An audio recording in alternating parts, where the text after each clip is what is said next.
Nakita ni Juan na si Pedro nakipaglampungan sa kapitbahay niyang may asawa.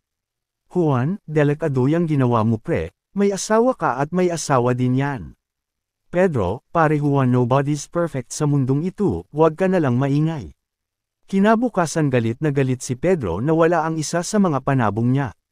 Tapos nasundan pa uli hanggang sa isa na lang natira sa panabong niya.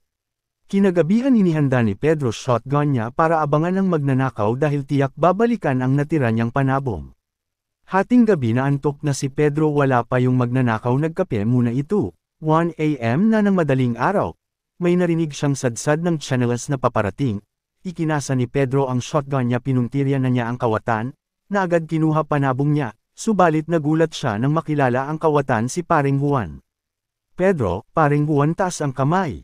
Juan, oo, wag mong itutok yan. Nakalimutan mo na ba sinabi mo nobody's perfect? At alam ko sekreto mo. Agad na umalis si Juan habang si Pedro hindi makakilos sa kanyang kinatatayuan. Anong lesson sa kwento? Wala kang kakayahan magtuwid sa pagkakamali ng iba, kung ikaw mismo may sekreto na alam nila. Choice mo yan. Please follow GJ Pro Bikers.